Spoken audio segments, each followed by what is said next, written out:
देखिए सबसे पहले तो अगर शॉर्टकट से करना चाहते हैं तो आपका एक्सेलरेशन जो आएगा कितना आएगा, एक्सटर्नल फोर्स नेट कितना हो गया, mg हो गया, divided by translating mass m हो गया, और रोटेटिंग मास का mr² डिवाइड बाई 2 हो जाएगा upon r²।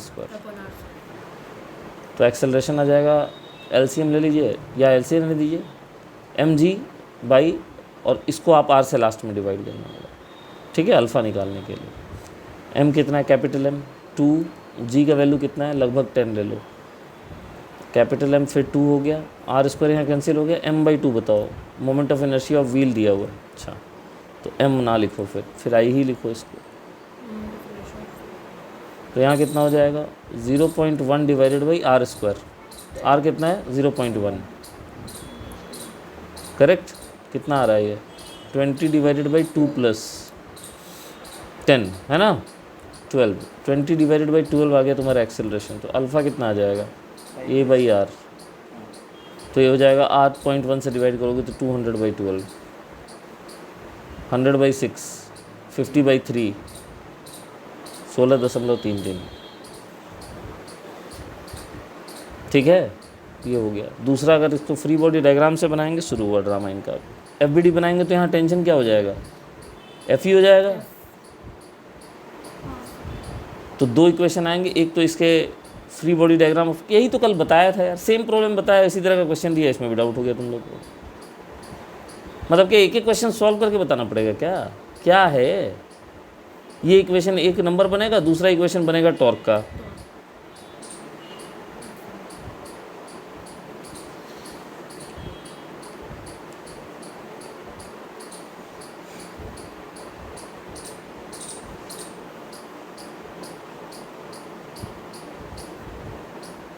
I = FR² by A, F की वैल्यू क्या आएगी, IA/r², ये कल भी बताया था मैंने।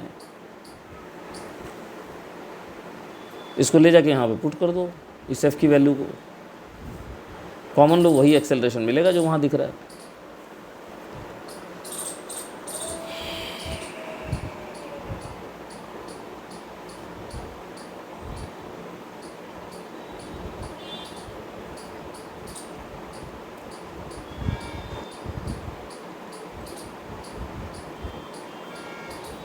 हाँ भाई बोलो, और किसके क्या डाउट है, जल्दी जल्दी बोलो, लो फिर वैल्यू डालना, वही चीज़ मिल जाएगी। हाँ और बोलो। चलो क्वेश्चन ऑफ फॉल्स बैलेंस करते हैं। एक ऐसा फॉल्स बैलेंस है जिसमें दोनों पैन का मास अलग अलग है, ठीक है। दुकानदार को बेईमानी करनी होती है तो करता ही है, जिधर हम लोग जो ऑब्जेक्ट हमें ख़रीदना है वो रखते हैं, उधर मास चिपका देता है, मैग्नेट चिपका देगा, तो क्या उधर कम चढ़ाना पड़ेगा। फिर 1 kg की जगह 1 kg माल तोलना है, 100 ग्राम का मैग्नेट लगा दिया तो 900 ग्राम डालना पड़ेगा ऊपर में, चीनी, दाल, चावल, जो भी डालना हो,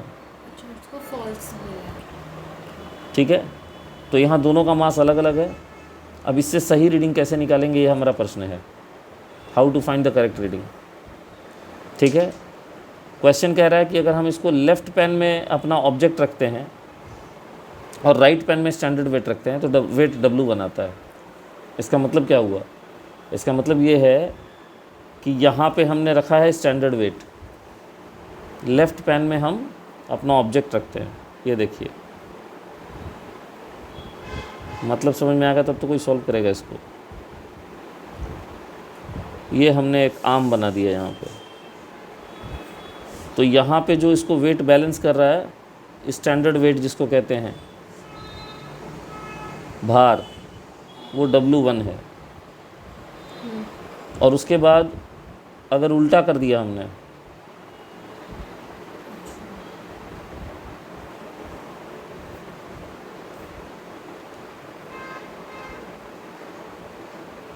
और इधर रख दिया अगर अपने ऑब्जेक्ट को, तो हमें यहाँ पे W2 लगाना पड़ रहा है। तो पूछा जा रहा है कि इन दोनों W1 W2 के टर्म्स में सही वेट क्या होगा आर्म का, ये बताना है, ठीक है। अब सबसे पहले आइए,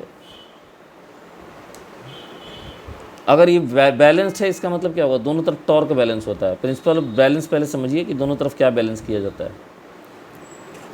वो वेट बैलेंस नहीं करता, वो टॉर्क बैलेंस करता है, तभी जाके बीम हॉरिजॉन्टल रहेगा। तो बैलेंसिंग कंडीशन क्या होती है,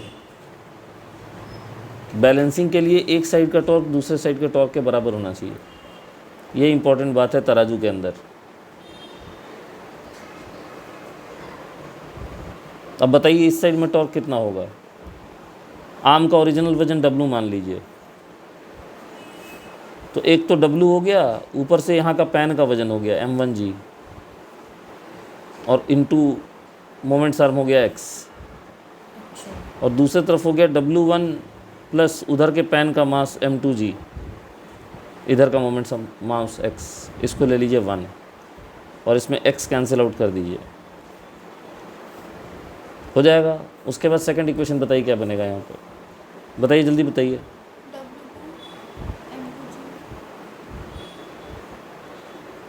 ये M2G कब हो गया लेफ्ट वाला?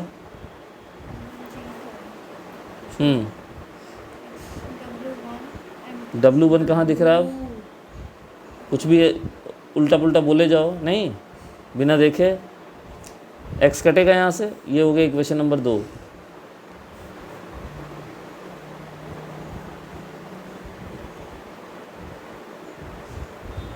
X काट दो यहाँ से, उसके बाद दोनों इक्वेशन को माइनस कर दो, equation 1 minus equation 2। Equation 1 minus equation 2 करेंगे तो क्या मिलेगा लेफ्ट हैंड साइड में बताओ? M1G कट जाएगा, क्या मिलेगा? W minus W1, W minus W2, LHS minus करेंगे तो W माइनस W2 मिलेगा, और दोनों का RHS माइनस करेंगे तो W1 माइनस W मिलेगा। ओरिजिनल वेट की वैल्यू निकाल लीजिए यहाँ से, it will be W1 plus W2 divided by 2 आ जाएगा लीनियर इक्वेशन सॉल्व करके। ये फर्स्ट केस है इसका।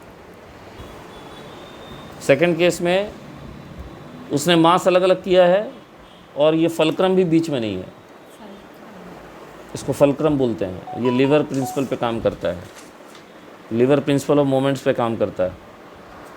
लीवर कोई भी होगा उसमें टॉर्क इक्वेट होता है, तो फंडा वही होगा। बैलेंसिंग कंडीशन ये होगी कि आपका दोनों तरफ टॉर्क बैलेंस हो जाए, लेकिन इस बार मास ऑफ पैन भी डिफरेंट है और फलक्रम से डिस्टेंस जो है मोमेंट्स आर वो भी डिफरेंट है। फिर वैसे ही वजन किया है, एक बार लेफ्ट में रखा है,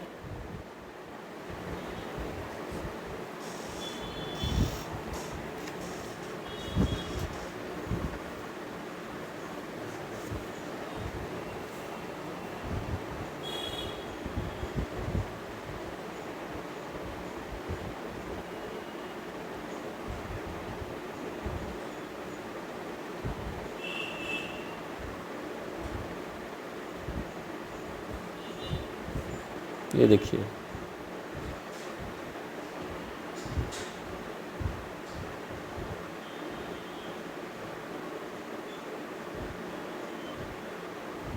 यहाँ पे हमने स्टैंडर्ड वेट रख दिया। W when weight W is placed on one pen reading is W1, तो ये हमारा ऑब्जेक्ट हो गया। यहाँ स्टैंडर्ड वेट रख दिया, इसका ओरिजिनल वेट W है, लेकिन यहाँ बैलेंस करने के लिए W1 रखना पड़ रहा है। ये X डिस्टेंस है, Y डिस्टेंस है। सेकंड केस में इसको यहाँ रखते हैं, यहाँ अब W2 रखना पड़ रहा है। पहले W1 रखना पड़ रहा था जब लेफ्ट पेन रखते थे, तो राइट पेन में रखना W2 रखना पड़ रहा है। अब इनसे ओरिजिनल वेट निकालना है इस बार, लेकिन मास ऑफ पैन भी अलग अलग है और डिस्टेंस भी अलग अलग है। चलो फर्स्ट केस के इक्विलिब्रियम का कंडीशन बताओ क्या बनेगा। फर्स्ट केस का इक्वेशन बताओ टॉर्क बैलेंसिंग का। W plus M1G X, W plus M1G into x equal to W1 plus M2G Y into y. ये हो गया इक्वेशन नंबर 1, सही है। रादर इक्वेशन नंबर 2, एक बार बिना वेट रखे बताओ बैलेंस अगर है। पहले भी बैलेंस दिख रहा है, ये पिछले वाले में अगर खाली रखेंगे तो बैलेंस नहीं होता, क्योंकि दोनों तरफ एक्स बराबर था लेकिन मास अलग अलग था, तो एक तरफ झुक जाता। इस बार क्या है, बैलेंस भी है शुरू से। तो अगर शुरू में भी बैलेंस है तो क्या हो जाएगा बताइए। M1X की वैल्यू M1GX की वैल्यू, क्वेश्चन पढ़ लिए ठीक से। M1G से X की वैल्यू M2G Y। क्वेश्चन ये कह रहा है कि अगर इसको खाली रखते हैं तब भी बीम बैलेंस हॉरिजॉन्टल है, और उसके बाद वजन कर रहे हैं तब तो जो बताया जा रहा है बताई जा रहा है। पिछले और इस बार वाले में क्या अंतर है? पिछले बार वाले में खाली मास ऑफ पैन अलग अलग था और इस बार मास ऑफ पैन भी अलग अलग है और दोनों का डिस्टेंस भी फलक्रम से अलग अलग है, जिसके कारण खाली तराजू भी बैलेंस्ड है। पिछले बार में खाली तराजू बैलेंस नहीं हो सकता था क्योंकि एक तरफ का मास ज़्यादा था तो झुक जाता, डिस्टेंस बराबर होती थी पिछली बार। अब इससे देखिए दूसरा, ये पहला इक्वेशन है हमारा। तीसरा इक्वेशन बताइए क्या होगा?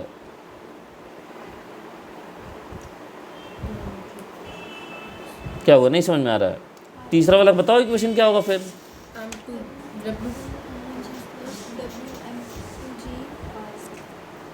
ये थर्ड इक्वेशन होगा। अब यहाँ पे इक्वेशन 3 में से इक्वेशन 1 को माइनस करो और इक्वेशन 2 में से इक्वेशन 1 को माइनस करो, बताओ रिजल्ट क्या आ रहा है? पहले 3 में से 1 को माइनस करो, बताओ क्या रिजल्ट आ रहा है? m1gx कट जाएगा, बोलो। GB और Y भी कट जाएगा, w2x बचेगा, W2X बचेगा। तो राइट हैंड साइड में क्या बचेगा? कोई नहीं बोल पा रहा है। wy बचेगा, माइनस नहीं आता जी इक्वेशन। 2 में से 1 को माइनस कीजिए, यहाँ wx बचेगा और यहाँ w1y बचेगा और दोनों को डिवाइड कर दीजिए। w2/wx कट जाएगा और यहाँ जाएगा w/w1।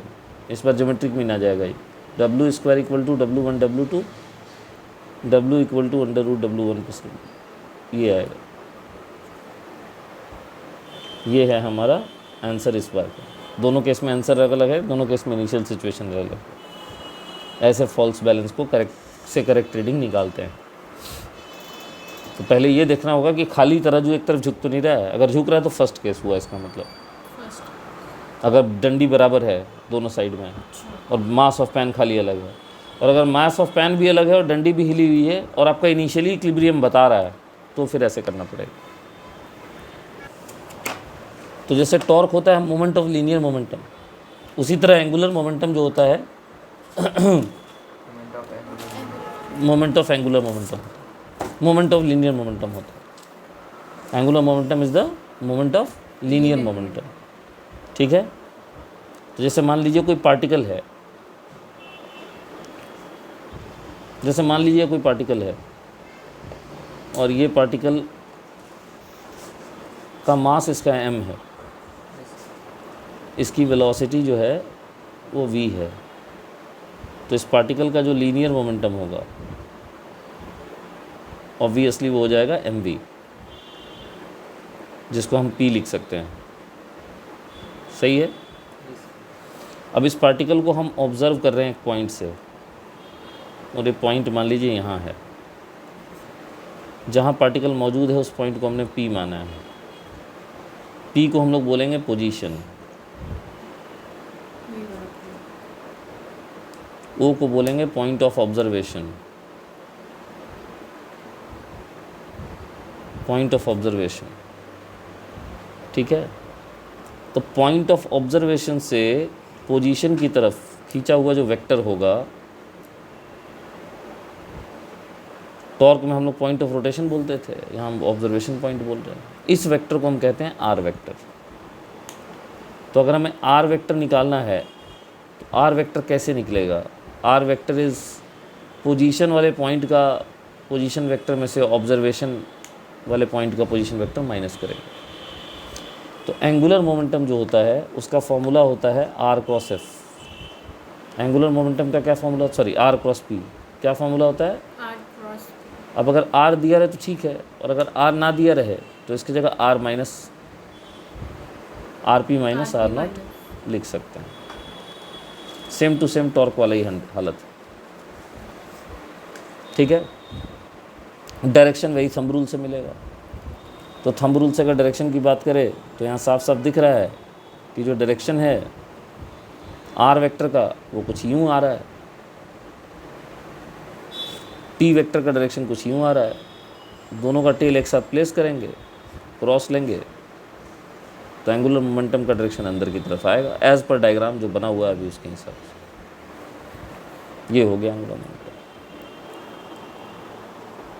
अब इसी के मैग्नीट्यूड को हम लिख सकते हैं आर पी साइन थीटा। तो थीटा क्या है?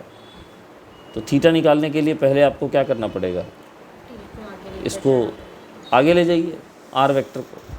पूरा आर वेक्टर बनाने की ज़रूरत नहीं है, खाली डायरेक्शन के लिए लेना है आपको। तो ये जो एंगल आपको दिख रहा है ये एंगल थीटा हो जाएगा, यही एंगल यहाँ पे दिखाया गया है। So theta is the angle between vector r and vector p. ठीक है, अब इसका मैग्नीट्यूड कितना होगा, what is the magnitude of angular momentum, तो it is r p sine theta, where theta is the angle between r and p. तो magnitude निकालने के दो रास्ते हैं। पहला ये रास्ता है कि पी साइन थीटा को पी परपेंडिकुलर लिखिए, r into p perpendicular. P perpendicular कैसे लेंगे, तो पी का दो कंपोनेंट ले लीजिए। एक कंपोनेंट पी का होगा आर वेक्टर के परपेंडिकुलर और दूसरा कंपोनेंट पी का होगा आर वेक्टर के पैरेलल। ये है पी परपेंडिकुलर, इसको हम लिख सकते हैं पी साइन थीटा। ये है पी का पैरेलल कंपोनेंट, इसको हम लिख सकते हैं P cos theta. P cos theta will not produce any angular momentum. Yes. Why? Because p cos theta is parallel to radius vector. So it will not produce any angular momentum.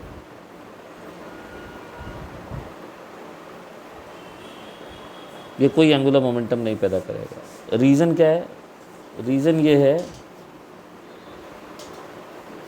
As p parallel is parallel to r vector.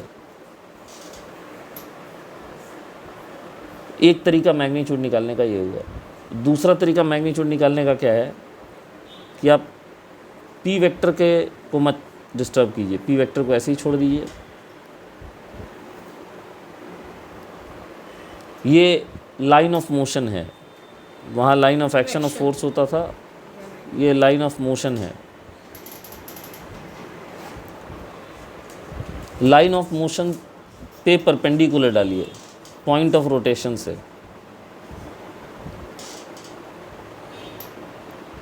ये जो perpendicular का length है इसको हम बोलते हैं are perpendicular. अगर ये एंगल थीटा है तो ये वाला एंगल भी थीटा होगा। और यहाँ से अगर आर की वैल्यू निकालेंगे तो इजीली देख सकते हैं आर की वैल्यू आर साइन थीटा है। तो दूसरा तरीका इस एंगुलर मोमेंटम के मैग्नीट्यूड को लिखने का ये है कि एल के जगह हम लिख देंगे r sine theta into p, और इस बार हम आर साइन थीटा को लिखेंगे आर परपेंडिकुलर इंटू पी। ये सारी कहानी वही है जो टॉर्क की चल रही थी, same to same. R sine theta into p, r perpendicular into p भी हम एंगुलर मोमेंटम के ये को लिख सकते हैं। अब है क्या एंगुलर मोमेंटम? एंगुलर मोमेंटम जब ऑब्जर्व किया जाएगा किसी पॉइंट के अबाउट तो क्या डिफरेंट होगा। देखिए, एंगुलर मोमेंटम अगर ऑब्जर्व होगा तो आपका पार्टिकल जो है वो आपको, अगर आप ऑब्जर्वर हैं तो आपको ऐसा लगेगा कि वो उसका जो सक्सेसिव पोजीशन है वो आपकी आंखों पे एंगल सबटेंड करते जा रहा है। अगर मान लीजिए आप इसी लाइन के अलॉन्ग बढ़े जाते पी पैरेलल के अलॉन्ग, तो आपका कोई एंगुलर शिफ्ट नहीं होता, आपकी आंखों पे उसकी दो सक्सेसिव पोजीशंस कोई एंगल सबटेंड नहीं करती। लेकिन अगर आप बढ़े जा रहे हैं जिस तरह से दिखाया गया उस तरह से, तो आपको एक सेंस होगा कि इसका जो अगला सक्सेसिव पोजीशन होगा वो आपकी आंखों पे क्या करेगा, एंगल सबटेंड करेगा। मतलब ये पी साइन थीटा जो परपेंडिकुलर कंपोनेंट है ये आपको ओ के अबाउट एक सर्कुलर मोशन का इफेक्ट देगा। समझ में आ रही है बात? तो एंगुलर मोमेंटम अगर दिखेगा तो उस पॉइंट के अबाउट एंगुलर वेलोसिटी भी दिखेगी। सो एंगुलर मोमेंटम वो है which produces the angular velocity and therefore we can write effect of angular momentum as I omega. अगर किसी पॉइंट के अबाउट एंगुलर मोमेंटम ऑब्जर्व हो रहा है तो उस पॉइंट के अबाउट एंगुलर वेलोसिटी भी ऑब्जर्व होगी। So what is the effect of angular momentum? Effect क्या है इसका? इफेक्ट जो है वो ये है कि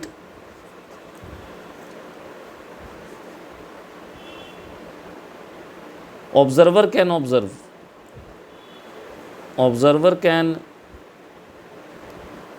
सी एंगुलर वेलोसिटी। ऑब्जर्वर को एंगुलर वेलोसिटी दिखेगी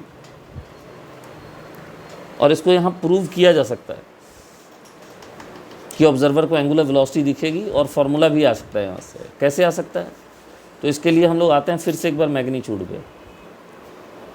अभी अभी हमने मैग्नीट्यूड लिखा था और कितना लिखा था? हमने लिखा था magnitude r perpendicular into p, r into p perpendicular. दोनों में से कोई एक? जो लिख रहा हूँ वही है, वो एक ले लिए दोनों में से। इसको लिख सकते हैं r into p sine theta, p की वैल्यू डाल देंगे r into m v sine theta. V sine theta वो कंपोनेंट ऑफ वेलोसिटी है जो परपेंडिकुलर टू आर वेक्टर है, जिसको हम वी परपेंडिकुलर लिख सकते हैं। वी पैरेलल से हमें मतलब नहीं है तो मैंने उसको बनाया ही नहीं है, चाहे तो बना सकते हैं बट कोई ज़रूरत नहीं है। So v perpendicular is giving the rotational angular motion, circular motion about this point. It is behaving as such कि इस पॉइंट के अबाउट सर्कुलर मोशन चल रहा है। अब इसमें मैं ऊपर और नीचे आर से मल्टीप्लाई डिवाइड करूँगा तो यहाँ एम आर स्क्वायर आ जाएगा और यहाँ v divided by r sine theta आ जाएगा, which can be written as m r square into v perpendicular divided by r. What is v perpendicular by r? It is called angular velocity about that point. ये पढ़ाया है मैंने, meaning of angular velocity पढ़ाई है। और M r square क्या हो गया? ओ पॉइंट के अबाउट मोमेंट ऑफ इनर्शिया। तो moment of inertia about O into angular velocity about O gives us L about O. वही चीज़ को हमने अभी L equal to I omega prove किया। अबाउट सेम पॉइंट, तीनों की तीनों वैल्यू एक ही पॉइंट के अबाउट हैं। तो ये फॉर्मूला देखिए L equal to I omega हमें मिलता है। तो हम इसको चाहें तो एम वी आर परपेंडिकुलर भी लिख सकते हैं, हम इसको चाहें तो आई ओमेगा भी लिख सकते हैं। यही इफेक्ट इसका होता है। पी कॉस थीटा आपको एंगुलर वेलोसिटी दिखा नहीं सकता, क्योंकि अगर आप पी कॉस थीटा से जा रहे हैं तो आप उसी लाइन पे चलते जाएंगे, तो ये पोजीशन आपकी आंखों पे कोई एंगल सबटेंड करेगा नहीं। लेकिन अगर आप इधर जा रहे हैं, चाहे आप लीनियर जा रहे हो, सर्कुलर ना जा रहे हो, तब भी ये पोजीशन आपकी आंखों पे एंगल सबटेंड करेगा। तो इसके वजह से हम एंगुलर वेलोसिटी देखेंगे। जो हमारी आंखों पे एंगल सबटेंड करता जाएगा, जिसका एंगल चेंज होता जाएगा समय के साथ, उसकी एंगुलर वेलोसिटी दिखेगी हमें, चाहे वो एक्चुअली सर्कुलर मोशन में हो चाहे ना हो, उससे फ़र्क नहीं पड़ता। तो अब सवाल यह है कि हमारे पास तो एक पार्टिकल का हमने अभी एंगुलर मोमेंटम निकाला। We found the angular momentum of a particle and the angular momentum of particle is I omega that we saw here. It is also this. अगर वेक्टर फार्मूला हो तो आर क्रॉस पी से करेंगे काम, और अगर magnitude निकालना हो तो इनसे काम कर सकते हैं। ठीक है, लेकिन किन सिचुएशंस में हम एम वी आर परपेंडिकुलर वाला चीज़ यूज़ करें और किन सिचुएशंस में हम आई ओमेगा यूज़ करें, ये समझना होगा। ठीक है, तो उस पर हम लोग बात करेंगे अभी। यहाँ पे एक छोटी सी चीज़ और बता दूँ जिसका इस्तेमाल ग्रेविटेशन में होगा, और उसको हम लोग कहते हैं geometrical meaning of angular momentum.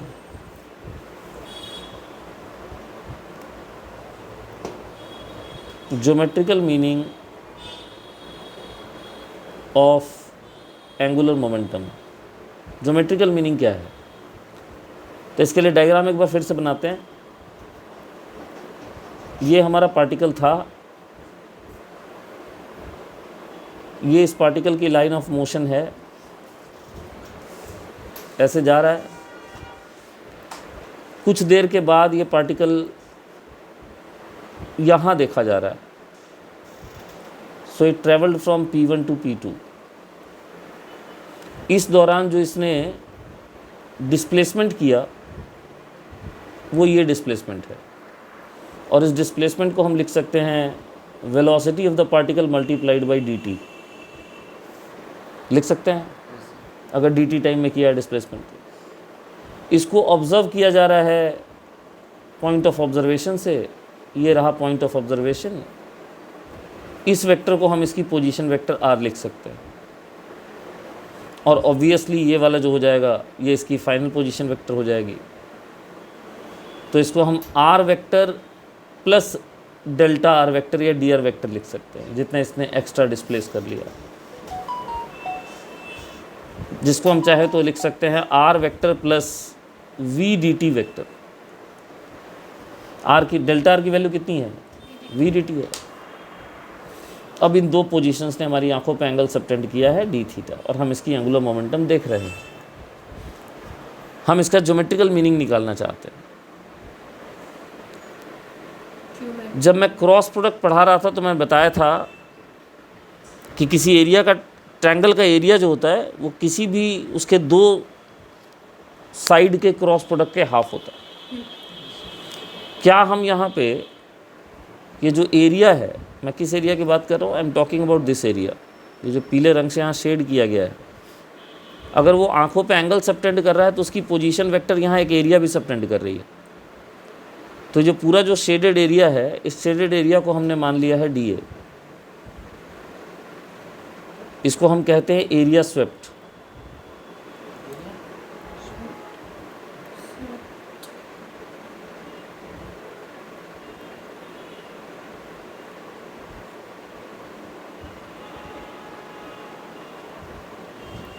Area swept, area swept जो दिखा गया है उसको हमने मान लिया D A.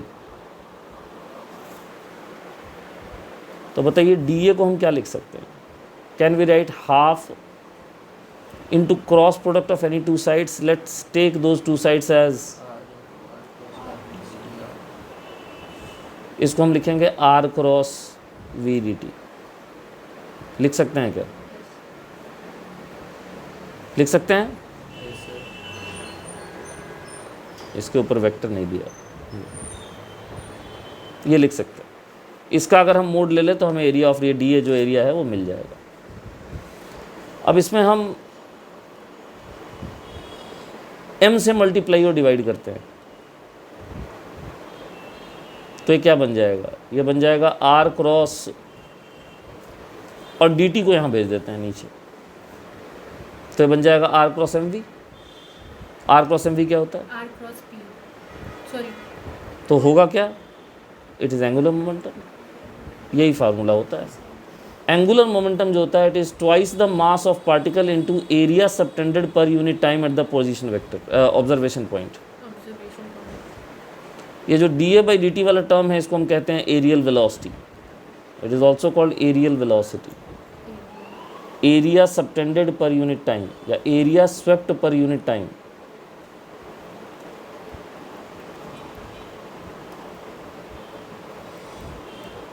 It is also called areal velocity.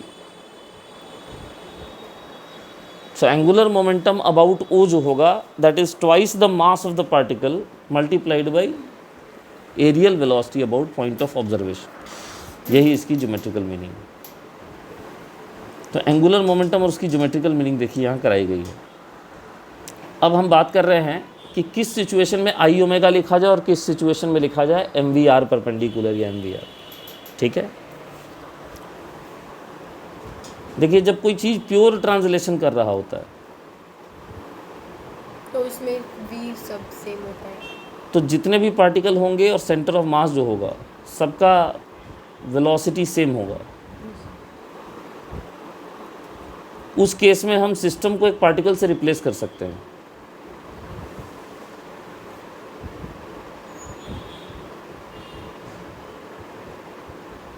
ठीक है, ये ब्लॉक है और ये ब्लॉक जो है प्योर ट्रांसलेशन कर रहा है, इसकी वेलोसिटी v है। सेंटर ऑफ मास की वेलोसिटी v है और हर पॉइंट की वेलोसिटी v है। The block is in pure translatory mode. Yes sir.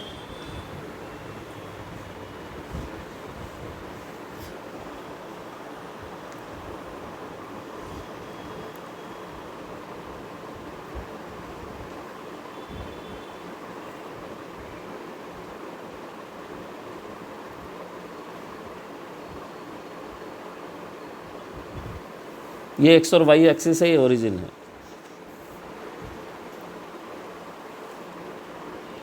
अब मास m ले लीजिए ब्लॉक का। इस पूरे ब्लॉक को हम m मास का पार्टिकल मान सकते हैं यहाँ पे, सेंटर ऑफ मास। तो अब ये पार्टिकल सिस्टम से रिप्लेस हो गया। जो दिखाया जा रहा है, this is a cube. What is this? This is a cube, और क्यूब का साइड है a। अब इसको जब हमने पार्टिकल से रिप्लेस किया तो इसका लाइन ऑफ मोशन ये रहा, ये लाइन ऑफ मोशन है। अब ये पार्टिकल हो गया, तो इसमें अगर आप पार्टिकल से रिप्लेस कर पा रहे हैं तो आसान होगा MVR परपेंडिकुलर यूज़ करना। पॉइंट ऑफ ऑब्जर्वेशन से अगर लाइन ऑफ मोशन पे हम ड्रॉप करें परपेंडिकुलर तो ये लेंथ बनती है, और ये लेंथ कितनी होगी, R परपेंडिकुलर की वैल्यू हो जाएगी a/2। MV आपको सामने दिख रहा है। Then what is the angular momentum about point O? The angular momentum about point O can be written as R perpendicular into P of center of mass, simple, and that is a/2 multiplied by MV. What about direction? What about direction? तो अगर direction लिखेंगे, चलिए direction अलग से लिखते हैं ना, अलग से लिखते हैं, डायरेक्शन अलग से लिखते हैं। अब मुझे नहीं पता है, तुम ही लोग कर रहे जो कर रहे हो, मैं तो कर ही नहीं रहा हूँ कुछ। बताओ किधर डायरेक्शन होगा? आर वेक्टर का डायरेक्शन किधर है? आर परपेंडिकुलर का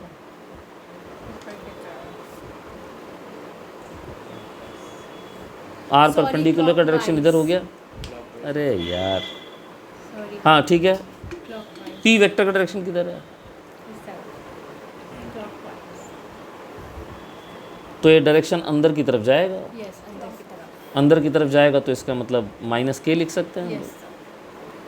ये डायरेक्शन होगा एल वेक्टर का, तो यहाँ हम -k लिखेंगे। इस तरह से हम कर सकते हैं। प्योर ट्रांसलेशन में रिकमेंडेड होगा R perpendicular into P use करना। अब आज ये बात करते हैं, क्योंकि हम इसमें सिस्टम को सेंटर ऑफ मास से रिप्लेस कर सकते हैं। अब हम बात करते हैं प्योर रोटेशन की।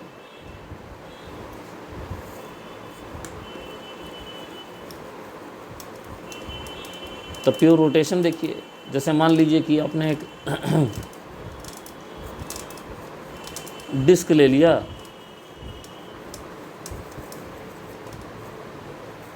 और ये डिस्क जो है XYZ एक्सिस बनाने दीजिए। ये X एक्सिस है, ये Y एक्सिस है, ये Z एक्सिस है, और ये डिस्क जो है वो रोटेट कर रहा है Y एक्सिस के ऊपर। डिस्क का मास m दिया हुआ है, डिस्क की रेडियस जो दी हुई है दैट इज r। अब इसका एंगुलर मोमेंटम लिखना है। कैसे लिखेंगे इसका एंगुलर मोमेंटम? तो अब सुनिए, ध्यान से सुनिए। इसमें हर पॉइंट की वेलोसिटी सेम थी प्योर ट्रांसलेशन में। प्योर ट्रांसलेशन में हमने ये क्यों यूज़ किया, इसका लॉजिक क्या था? इसमें इसलिए यूज़ किया कि velocity of all points including centre of mass is same. उसी तरह से प्योर रोटेशन के अंदर हर पॉइंट का एंगुलर वेलोसिटी सेम होगा, क्योंकि जो भी पॉइंट रोटेट करेगा बराबर एंगल से करेगा। अगर ये रॉड में घुमा रहा हूँ 30 डिग्री से, तो इसका हर पार्टिकल 30 डिग्री रोटेशन करेगा। तो प्योर रोटेशन के केस में omega of all particles same होगा। तो अगर ओमेगा ऑफ सारे पार्टिकल सेम हो जाएंगे तो किसी एक पार्टिकल का मोमेंट ऑफ इनर्शिया अगर हमें लिखना है तो मैं उसको लिख सकता हूँ भाई mr², उसकी मोमेंट ऑफ इनर्शिया हो जाएगी। मान लीजिए यहाँ पे कोई पार्टिकल बना दिया मैंने, let me draw a particle called ith particle. ith particle बना दिया, ith पार्टिकल की रेडियस बना दी, ये हो गया ri, और ये कर रहा है सर्कुलर मोशन।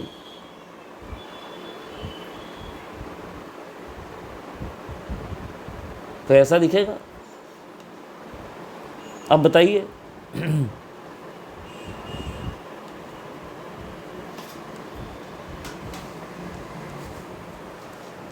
ठीक है, रेडियस कितना बनाया था इसका? r बनाया था, मास m।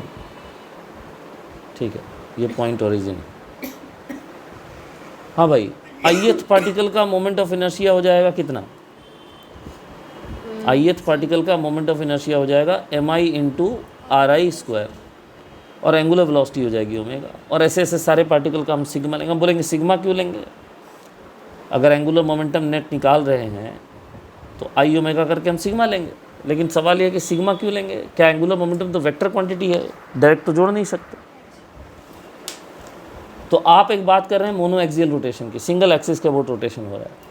अगर मोनो एक्सियल एक्सिस के अबाउट रोटेशन हो रहा है, कहीं आप पार्टिकल बना लीजिए, सबकी एंगुलर वेलोसिटी का डायरेक्शन सेम आएगा। एंगुलर वेलोसिटी किधर होती है? एक्सियल वेक्टर होती है ना। एंगुलर मोमेंटम एक्सियल वेक्टर होता है ना। मान लीजिए यहाँ मैंने एक पार्टिकल बनाया, इसके जगह कोई पार्टिकल मैं यहाँ बना दूँ। अभी गौर से देखिए, समझिए पहले चीज़ों को, ऐसे ही उड़ने मत लगिए।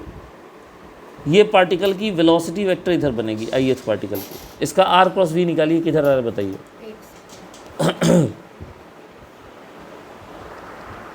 इस पार्टिकल का r क्रॉस v किधर आ रहा है? या r क्रॉस mv किधर आ रहा है? ऊपर आ रहा है, एंटी क्लॉकवाइज आ रहा है ना। r i इधर है और mv i इधर है।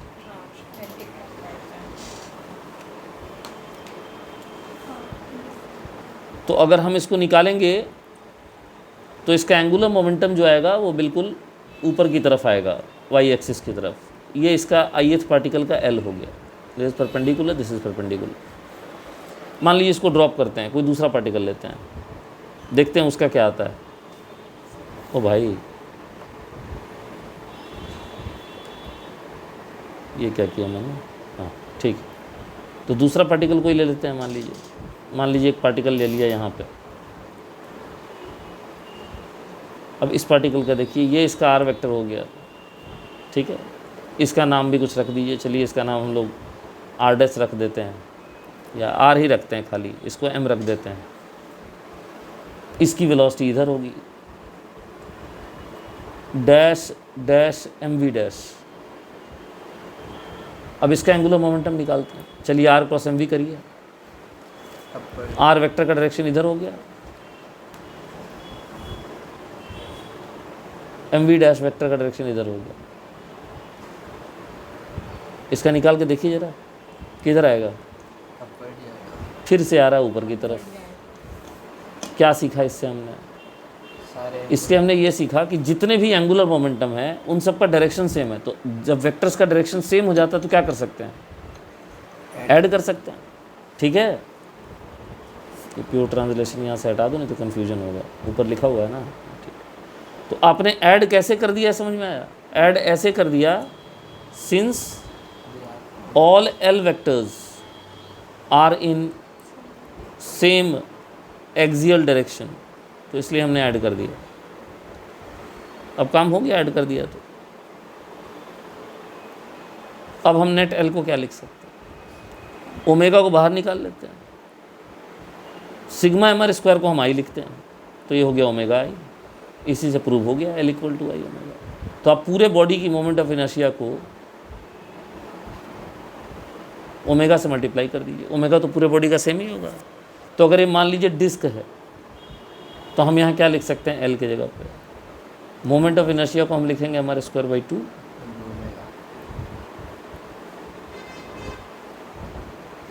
और साथ में हम लिखेंगे ओमेगा, और डायरेक्शन हम दे देंगे एक्सियल, यानी किधर? कौन सा एक्सिस बना हुआ उधर? y axis j cap. ये हो गया। तो प्योर रोटेशन का केस जहाँ होगा वहाँ आई ओमेगा यूज़ करने का recommendation.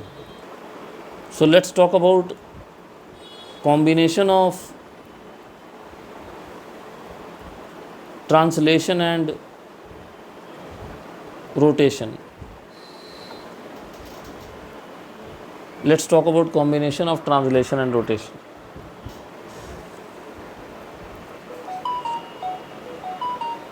Combination of translation rotation का एग्जांपल, जैसे मान लीजिए कोई स्फीयर रोल कर रहा है,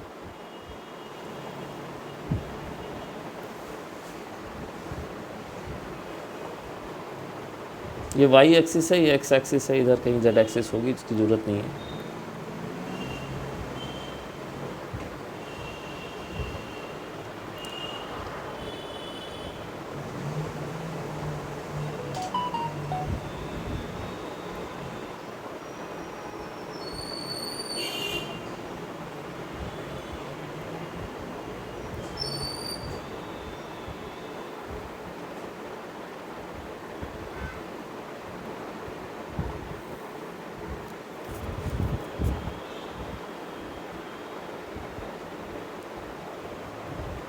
ये इसका लाइन ऑफ मोशन है, लाइन ऑफ मोशन। और ये साथ साथ ऐसे रोटेट भी कर रहा है, तो इसको हम लोग रोलिंग बोलते हैं। स्फीयर है मान लीजिए, ओ पॉइंट के अबाउट आपको इसका एंगुलर मोमेंटम लिखना है। तो अगर कॉम्बिनेशन हो तो हमको इसको तोड़ देना चाहिए पहले प्योर ट्रांसलेशन में, खोलो, और प्योर रोटेशन में। Will split the term into two parts, pure translation and pure rotation. Pure rotation. तो देखिए इस कॉम्बिनेशन को हम प्योर ट्रांसलेशन और प्योर रोटेशन में तोड़ देंगे। तो प्योर ट्रांसलेशन में आप सोचिए खाली ऐसे जा रहा है, तो बताइए इसका एंगुलर मोमेंटम क्या लिखेंगे अगर इसकी रेडियस को हम थोड़ी देर के लिए आर मान लेते हैं? बोलिए। प्योर ट्रांसलेशन की वजह से इसका एंगुलर मोमेंटम क्या लिखेंगे हम? M v r, mass m लिख दीजिए। डायरेक्शन किधर होगा? अरे आर परपेंडिकुलर ऐसे डालोगे ना, तो आर परपेंडिकुलर ऊपर हो गया और एम वी का डायरेक्शन इधर हो गया, तो अंदर की तरफ ही होगा। तो अंदर की तरफ होने का मतलब यहाँ माइनस के डालना पड़ेगा। और रोटेशन की वजह से लिखिए आई ओमेगा। रोटेशन देखिए इस प्लेन में क्लॉकवाइज हो रहा है, तो इसका भी डायरेक्शन माइनस के की तरफ ही होगा। अब आई ओमेगा का वैल्यू डाल दीजिए। So it is m v r minus k plus 2/5। अच्छा, ओमेगा इसके साथ भी माइनस किया जाएगा, ठीक है। तो प्योर ट्रांसलेशन और प्योर रोटेशन में इसको तोड़ दीजिए, दोनों की वजह से अलग अलग एंगुलर मोमेंटम लिख दीजिए। तो 2/5 हमारे square whole multiplied by minus k, मतलब रोटेशन का अलग से एवेल्युएट कीजिए, ट्रांसलेशन का अलग से एवेल्युएट कीजिए, दोनों को जोड़ दीजिए। अब हम जो टॉपिक पढ़ने जा रहे हैं इसमें एंगुलर मोमेंटम से रिलेटेड और वर्क पर एनर्जी तक का पूरा हम पढ़ेंगे, और सब कुछ एनालॉजिकल है ट्रांसलेटरी मैकेनिक्स के, ठीक है, ट्रांसलेशनल मोशन के। तो इसलिए जो चीज़ वहाँ पढ़ी है उसको दिमाग में रखिए, है ना, बिल्कुल एनालॉजिकल चीज़ें हैं। तो वहाँ पे आपने शुरुआत किससे किया था? देखिए टेबल जो है ना इम्पोर्टेंट है, इसमें सारे रोटेशनल एनालॉग और ये दिया हुआ आपका ट्रांसलेशनल मोशन और रोटेशनल मोशन में जो एनालॉजी होती है वो दी हुई, कुछ दी हुई है, कुछ हम यहाँ ऐड कर देंगे। जैसे डिस्प्लेसमेंट यहाँ होता है वहाँ एंगुलर डिस्प्लेसमेंट होता है, उस दिन भी बताया था। वेलोसिटी dx/dt होता है, यहाँ वेलोसिटी d ओमेगा dθ/dt होता है, ये भी बताया था। यहाँ एक्सेलरेशन dv/dt होता है, वहाँ अल्फा होता है d⍵/dt, ये भी बताया था। dv/dt की जगह यहाँ पे एक्सेलरेशन को हम लोग क्या लिख सकते हैं? और हम एक्सेलरेशन की जगह v dv/ds लिख सकते हैं,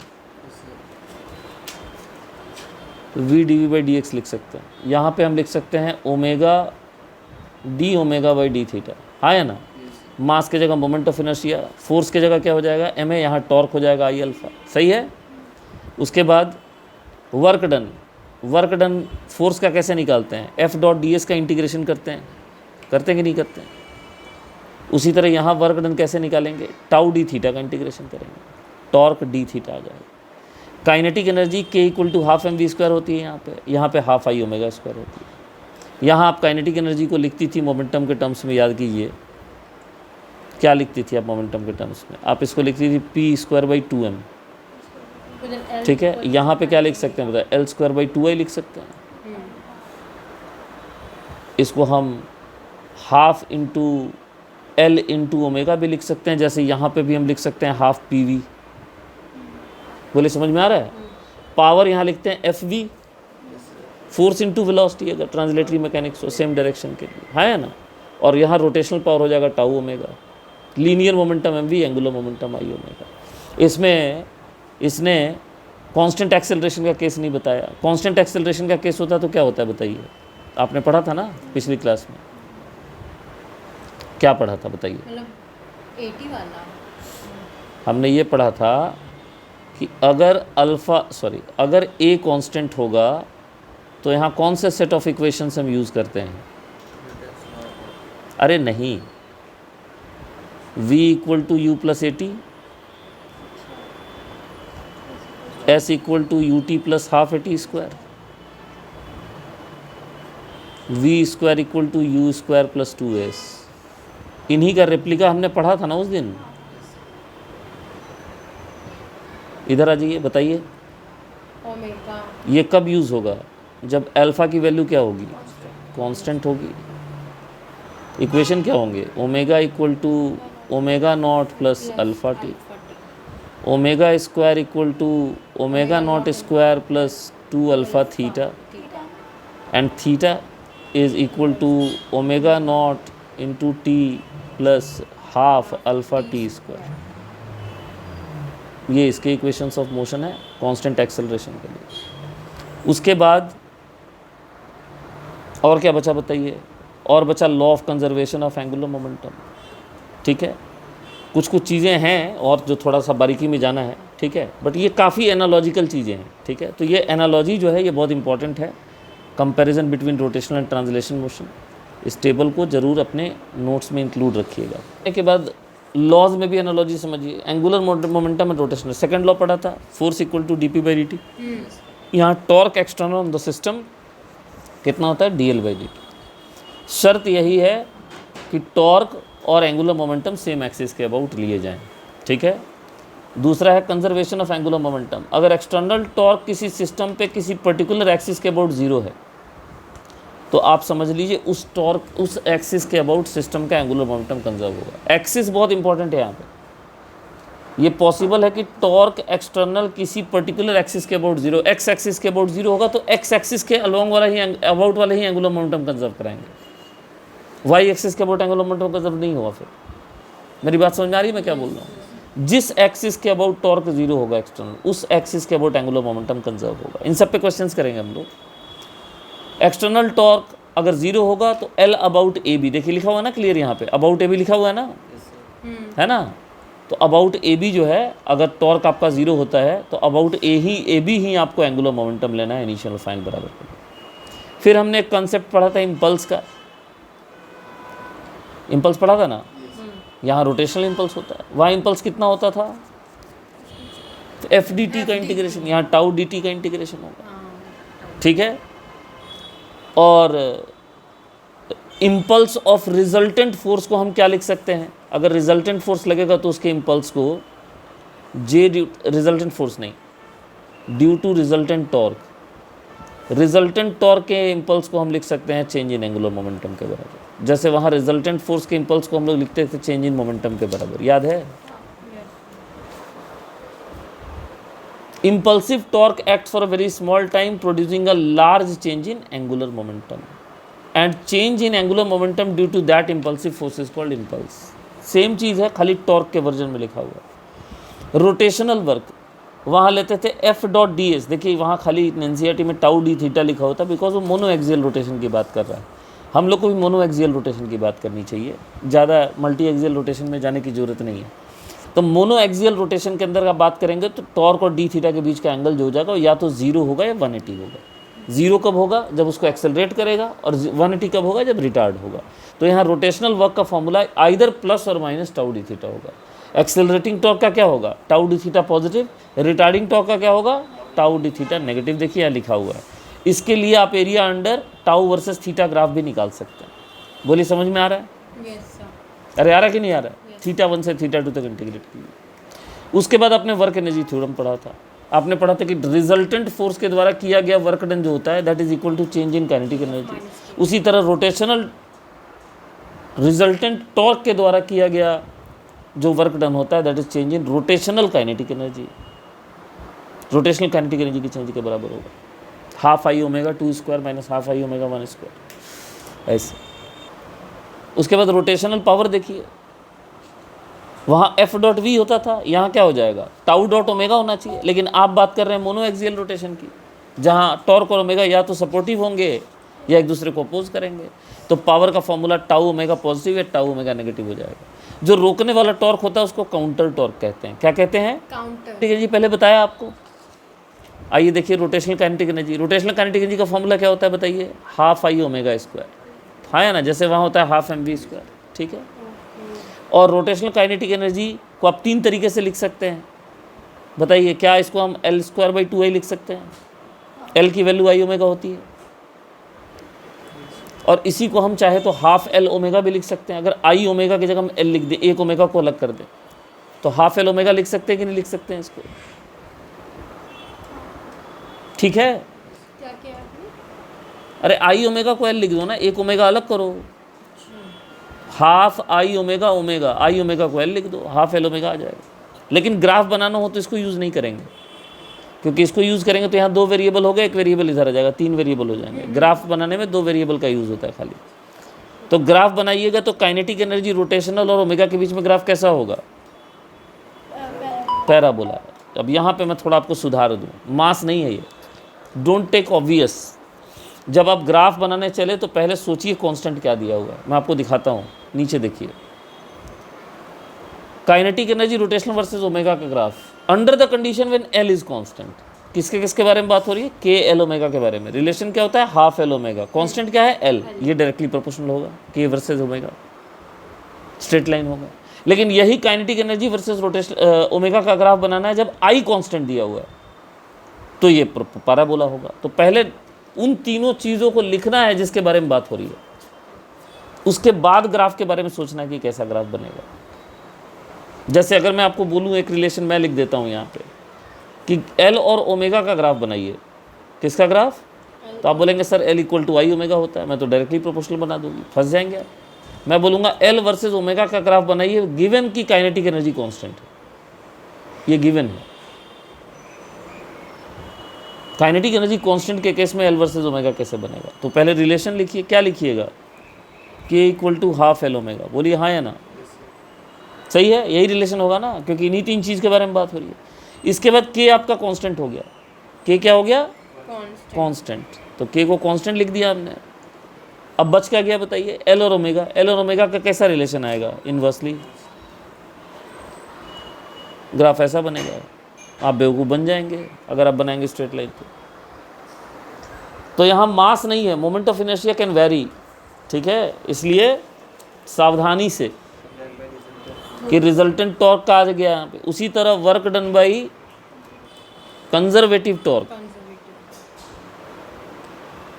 या torque due to conservative forces, ठीक है, is equal to loss in potential energy, is equal to loss in potential energy. It is potential energy initial minus potential energy final. यहाँ भी थ्योरम्स वैसे ही बनेंगे, खाली जहाँ अभी तक आप फोर्स लिख रहे थे वहाँ पे आप टॉर्क लिखेंगे।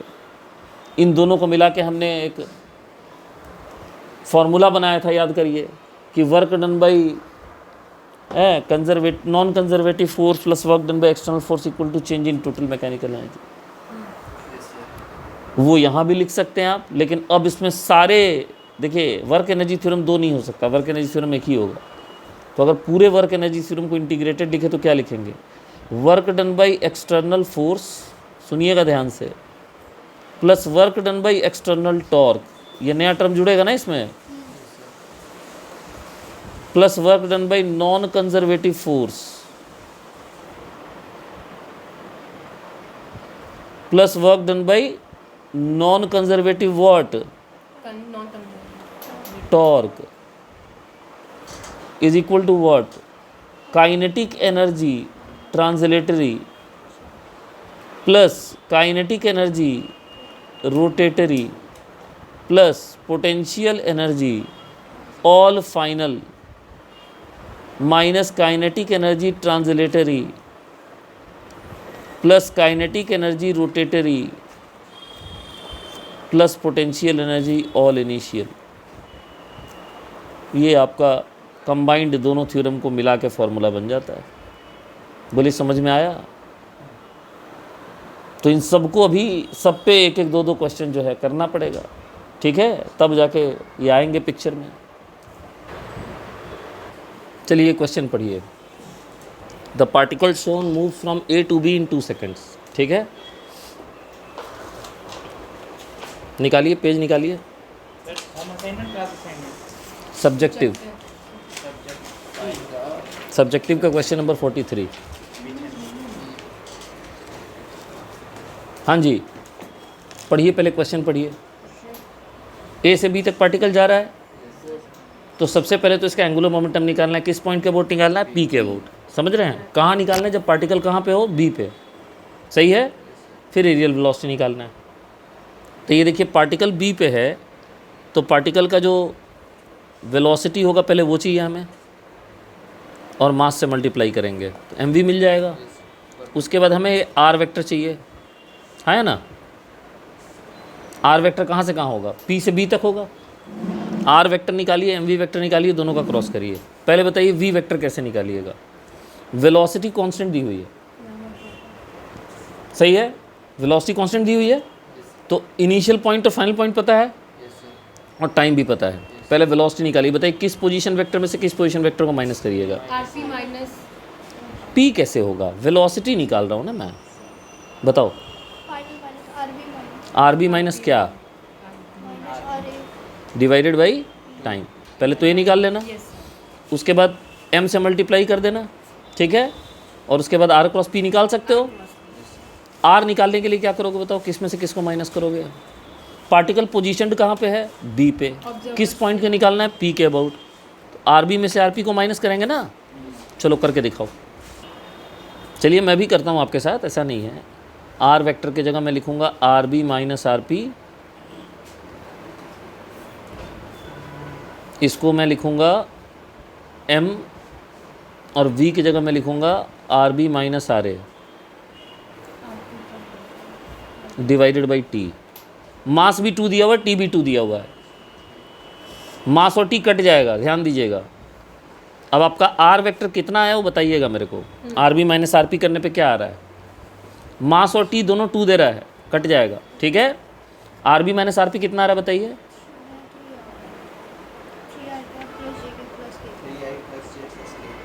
R B minus r p, क्या बात कर रहे हो? R B minus r p की बात कर रहा हूँ मैं, आर वेक्टर की बात कर रहा हूँ। आई प्लस 2j प्लस 3k आएगा, और आर बी माइनस आर ए की वैल्यू आएगी 3i कैप प्लस जे कैप प्लस के कैप, तो आरबी माइनस और मास और टी कट जाएगा। दोनों का क्रॉस प्रोडक्ट लीजिए, जल्दी बताइए क्या आंसर आ रहा है? आर वेक्टर आएगा आई प्लस 2j प्लस 3k, और आर बी माइनस आर ए आएगा 3i प्लस जे प्लस के। मास और टी कट जाएगा 2 सेकेंड। समझ में आ रही है बात? दोनों स्केलर है। डिटर्मिनेंट बनाइए, सॉल्व करिए। बताइए एल वेक्टर कितना है सॉल्व करने के बाद?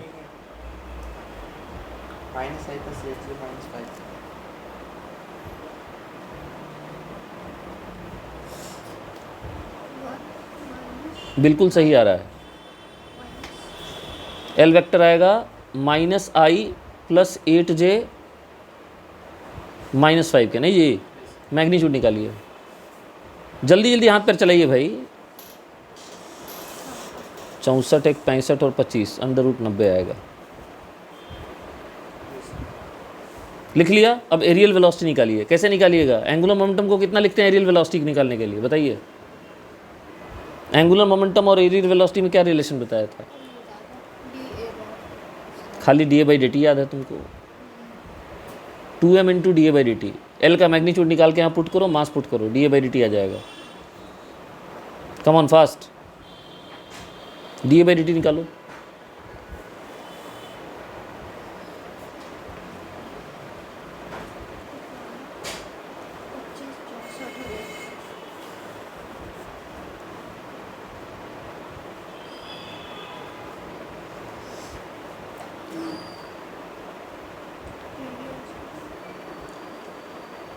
da/dt आ गया √90/4। सर जिसका निकालना होता है उस पर हाथ रखते हैं ना। आया आंसर 3√10/4। नहीं, वो डी करना। जल्दी करो, 3√10/4 आएगा। देख के नहीं छापना है, खुद से करना है। नहीं सर, वो लिख ली थी फॉर्मूला। अगर angular momentum at A about P को हम लिख लेते हैं, मान लीजिए L1 वेक्टर, जो आपने निकाला नहीं है, और angular momentum at B about P को हम अगर मान ले L2 वेक्टर, समझ रहे मेरी बात को? तो मैं यहाँ कुछ ऑप्शन लिखूंगा, उनमें से आपको बताना है कौन कौन सा सही है, कौन कौन सा गलत है। हो सकता है चारों सही हो सकता है चारों गलत हों, ठीक है? पहला L1 और L2 का मैग्नीट्यूड सेम होगा, ठीक। दूसरा L1 वेक्टर और L2 वेक्टर का डायरेक्शन भी सेम होगा। तीसरा दोनों सही होंगे, ठीक है। चौथा दोनों में से कोई सही नहीं होगा। बताइए, तो इन्होंने कहा मैग्नीट्यूड सेम आता है, डायरेक्शन अलग आता है। और किसी का कोई नेक विचार? आइए समझिए, ये बताइए एंगुलर मोमेंटम का मैग्नीट्यूड होता कितना है? एंगुलर मोमेंटम का मैग्नीट्यूड कितना होता है? एंगुलर मोमेंटम का मैग्नीट्यूड होता है आर परपेंडिकुलर इनटू पी। बोलिए हाँ या ना? यानी r perpendicular into m v. बोलिए हाँ या ना? एक पॉइंट से एक लाइन पे एक ही परपेंडिकुलर हो सकता है कि नहीं? कि एक लाइन पे बहुत सारे परपेंडिकुलर हो सकते हैं क्या? एक पॉइंट से नहीं हो सकते ना। There can be only one perpendicular from a point on a line. Yes और नो?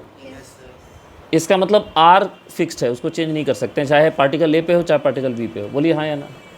आर फिक्स हो गया, आर सेम रहेगा, कांस्टेंट रहेगा, सेम रहेगा, लिखते हैं चलिए, आर सेम रहेगा। क्या एम बदल जाएगा? नहीं बदलेगा। वेलोसिटी कांस्टेंट दी हुई है क्वेश्चन में शुरू से। अगर वेलोसिटी वेरिएबल दिया रहता, चाहे मैग्नीट्यूड में चाहे डायरेक्शन में अगर चेंज होता तो भी आर परपेंडिकुलर की लेंथ बदल जाती। स्ट्रेट लाइन नहीं रहता ना फिर। अगर कर्व रहता तो आर परपेंडिकुलर डिफरेंट हो सकता था, सही है ना। अगर एक कर्व बना दूं मैं और एक पॉइंट बना दूं तो आप कह सकते हैं कि सर यहाँ परपेंडिकुलर का लेंथ ये होगा और यहाँ परपेंडिकुलर का लेंथ अलग हो सकता है, ठीक है कि नहीं? डिफरेंट हो सकता है, पॉसिबल है, ठीक है। मान लीजिए मैं कर्वेचर भी थोड़ा और अलग कर दूँ, ऐसे कर दूँ और ये पॉइंट दे दूँ, तो यहाँ परपेंडिकुलर की लेंथ अलग होगी, दूसरे पॉइंट पे परपेंडिकुलर की लेंथ अलग हो सकती है। यहाँ पे परपेंडिकुलर बनाएंगे तो ऐसे बनेगा परपेंडिकुलर, आया ना। लेकिन कर्व तो है नहीं, क्या है? लाइन है, तो परपेंडिकुलर का लेंथ भी नहीं बदलेगा। और वेलोसिटी वेक्टर पहले से कांस्टेंट दी हुई है, तो अगर तीनों सेम हैं तो मैग्नीट्यूड क्यों बदलने लगा? तो इसमें कोई डाउट नहीं कि ये डायरेक्शन, ये वैल्यू क्या होगी? सही होगी। आप ए पे निकाले चाहे बी पे निकाले, दोनों पे आंसर क्या आएगा? अरे जल्दी बोलो, सेम आएगा। अब चलो हम डायरेक्शन की बात करते हैं। पहले हम बी पे ही डायरेक्शन निकाल लेते हैं। पहले तो बताओ बी पे डायरेक्शन किधर है इसका? इनवर्ड है कि आउटवर्ड है, किधर है? इनवर्ड है। देखिए अगर हम बात करें, देखिए यहाँ खींच के दिखा रहा हूँ, ध्यान से सुनिएगा, ठीक है। बढ़िया सवाल जो होता है ना उसको ध्यान से सुना कीजिए, नहीं तो नहीं समझ में आएगा फिर, ठीक है। क्या मैं कह सकता हूँ कि आर वेक्टर का डायरेक्शन जब वो बी पे था तो ऐसे होगा? ऐसे ही बना हुआ है ना। और एम वी वेक्टर का डायरेक्शन मैं पूंछ से पूंछ मिला के बनाऊंगा ना। अगर दो वेक्टर को क्रॉस प्रोडक्ट लेना है और डायरेक्शन निकालनी है तो मुझे टेल एक जगह रखना पड़ेगा। बोलिए हाँ या ना? क्या एम वी वेक्टर का डायरेक्शन जब ये बी पे होता है तो ऐसे है? हाँ या ना? अगर मैं क्रॉस प्रोडक्ट लेता हूँ तो मेरा डायरेक्शन किधर आता है? बताइए, इनवर्ड आता है ना? सही है। अब आइए मैं ए पे बनाता हूँ, ध्यान से देखिएगा। ए पे अगर मैं डायरेक्शन बनाऊँ तो देखिए ए पे आपका वेक्टर ऐसे बनेगा। बोलिए बनेगा कि नहीं बनेगा? दिख रहा है सबको? अरे बोलो भैया, म्यूट क्यों हो जाते हो भाई तुम लोग? म्यूट मत हुआ करो, ध्यान से सुना करो क्या बोल रहा हूँ। तो अगर ए पे आप बनाते तो आर वेक्टर का डायरेक्शन ऐसे बनता है। बोलो हाँ या ना? इधर चला जाता, लेकिन इसके डायरेक्शन में कोई परिवर्तन। लेकिन अब जरा क्रॉस प्रोडक्ट करके देखो, कैसे बोल रहे हो जी डायरेक्शन डिफरेंट आता? अभी भी डायरेक्शन आप निकालो, आर क्रॉस पी करो, you will have same direction. इसका मतलब क्या हुआ? अगर कांस्टेंट वेलोसिटी से पार्टिकल जा रहा है तो डायरेक्शन सेम है। तो आप डायरेक्शन जैसे मर्जी वैसे निकालो, दोनों पॉइंट पे कहीं भी एंगुलर मोमेंटम निकालो, मैग्नीट्यूड भी सेम आएगी और डायरेक्शन भी क्या आएगा? सेम। बोलिए सवाल अब पूरा समझ में आ गया? अरे आया कि नहीं आया? 45, ठीक नहीं 45 नहीं, पहले 46 करेंगे, क्योंकि 46 अभी जो आपने क्वेश्चन किया बिल्कुल इसके जैसा है। क्वेश्चन पढ़िए सब लोग जल्दी से, टाइम वेस्ट मत कीजिए भाई।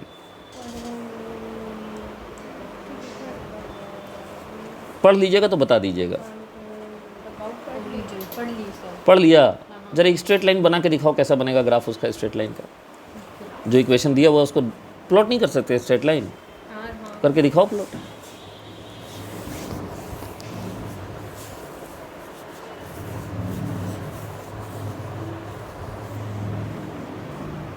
अरे x को 0 पुट करो, y कितना आएगा? 4। तो 0 4 से पास करेगा। y को 0 पुट करो, x कितना आएगा? चलो इन दोनों को मिलाते हुए लाइन बना दो। मतलब लाइन बनाने में इतना दिक्कत है जी तुम लोग को, है? ये हो गया। अब पार्टिकल जा रहा है इधर, किधर भी जा रहा है। मान लीजिए मास ऑफ पार्टिकल m हो गया और पार्टिकल आपका इधर जा रहा है या किधर भी जा रहा है, आपको मैग्नीट्यूड निकालना है। या तो इधर जाएगा या फिर उल्टा जाएगा, डायरेक्शन तो दिया नहीं हुआ। अरे बोलो, अब इसका निकालना है एंगुलर मोमेंटम, मैग्नीट्यूड खाली। तो हमें ओरिजिन से इसके ऊपर परपेंडिकुलर डालना होगा। अब भाई साहब पढ़े हुए हैं मैथ्स, तो इनका तरीका अलग होगा। ओरिजिन से परपेंडिकुलर डाल सकते हैं। कितना लेंथ आएगा बाबू, डायरेक्ट बताओ तो देखे मैथ्स कितना आता है तुमको। 12 आएगा तो मैथ में फेल हो तो फिर तो तुम। और तुम लोग कैसे निकालोगे यार परपेंडिकुलर, बताऊंगा तुम लोग को, रुक जाओ। 12/5 आएगा, बिल्कुल सही निकाला इसने। अब देखो कैसे निकालोगे यार परपेंडिकुलर। ये बताओ ये लेंथ कितना है पूरा, ये कितना है, 3 बहुत बढ़िया। अब ये बता हाइपोटेन्यूज कितना होगा, से 5 बहुत बढ़िया। तो ये लेंथ पूरा यहाँ से यहाँ तक हो गया 5, हो गया ना 5। इस एरिया ऑफ ट्रायंगल को क्या मैं half into r perpendicular into 5 लिख सकता हूँ क्या, half into base into altitude. और इधर से देखूँ तो मैं इसको लिख सकता हूँ हाफ इंटू 4 इंटू 3, हो गया। आर परपेंडिकुलर आ गया, 12/5 आ गया। एंगुलर मोमेंटम निकाल लो, क्या लिखोगी, m v r perpendicular. M v कितना है, मास कितना है रे, एम ही है। वेलोसिटी कितनी है, वी। आया हुआ क्वेश्चन है भाई ये, 12/5 हो गया, काम खत्म। 12/5 एम वी। एक ज़माने में तो आए पीएमटी में आया था, मेडिकल में भी। आइए क्वेश्चन नंबर 44 पढ़िए। Find the angular momentum and torque acting on a projectile of mass m। इस पे वीडियो बना हुआ, मैं बता दूं आपको, आपके लिए बहुत इंपॉर्टेंट है जी। ये वीडियो बना हुआ है इसका, बोलिएगा लिंक भेज दूंगा, ठीक है। सबको बोल रहा हूँ, इनको बोल रहा हूँ। Find the angular momentum torque acting on the projectile of mass m thrown at angle theta with initial velocity u at an angle of projection theta. फिर से लिख दिया, from point O on horizontal ground. There are printing mistake. About the point of projection when it is at highest point, ठीक है। तो when it is at highest point लिखा हुआ है, और सेकंड क्वेश्चन में लिखा हुआ है angular momentum and torque at any time t। अब देखिए मैं आपको 45 और 44 मिला के करा रहा हूँ, 44 एंड 45 कंबाइन कर रहा हूँ। सवाल क्या है पहले जरा समझिए, तो आपको आंसर करना आसान हो जाएगा। आइए सवाल पे बात करते हैं। सवाल ये है कि एक प्रोजेक्टाइल है, क्या है, प्रोजेक्टाइल। वुड पिक में सब है, वही करवा रहा हूँ।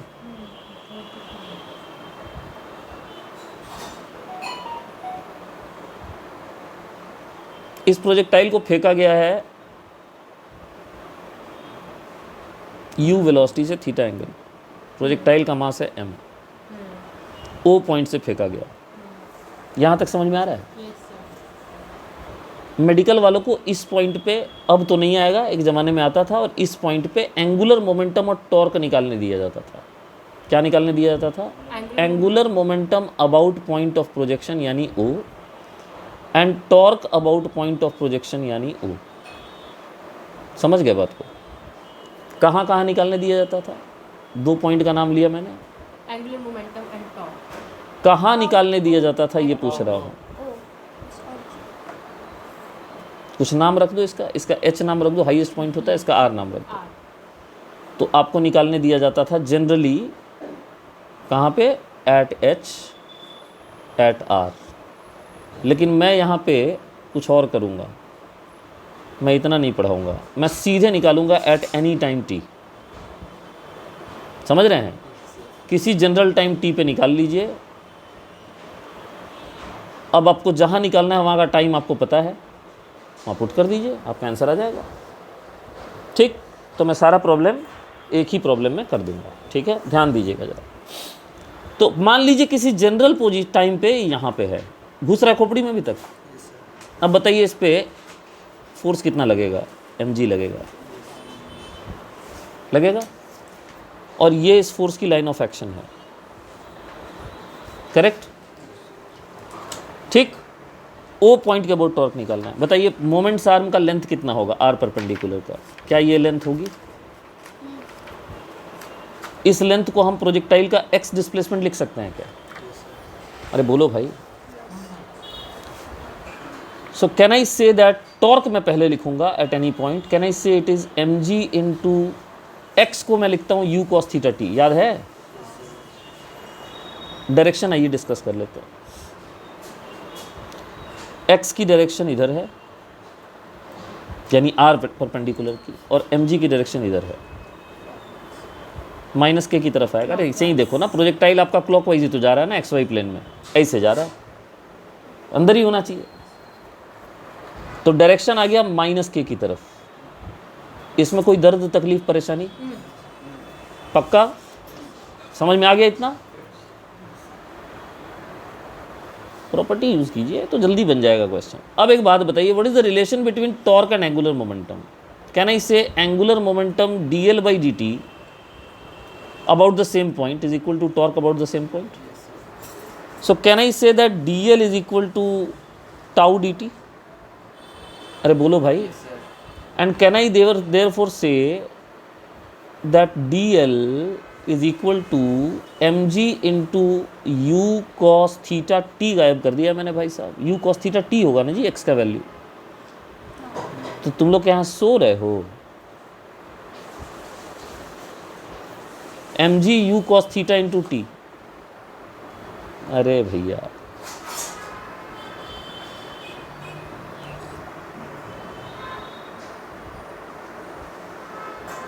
क्या क्या हो रहा है मेरे साथ? What is going on? mg u cos theta into T और डायरेक्शन है माइनस के की तरफ, हाँ या ना? बोले सही है। ये आपका dl हो गया। अब ये बताइए जीरो टाइम पे एंगुलर मोमेंटम की वैल्यू कितनी होगी यहाँ पे? मैं mg को u cos थीटा बाहर ही निकाल लूँ, इंटीग्रेट तो t होना है ना खाली, सही है। What is the angular momentum about origin point of projection at t equal to 0? t equal to 0 में इस पॉइंट के अबाउट एंगुलर मोमेंटम कितना होगा? मतलब बताओ यार। Sir zero. जीरो ही होगा ना, वही तो है। आर वेक्टर ही नहीं बनेगा यहाँ पे तो। अरे बनेगा क्या? नहीं बनेगा। तो लिमिट इनिशियल हो जाएगी 0 और फाइनल लिमिट हो जाएगी L। ये भी खून पिएगा मेरा।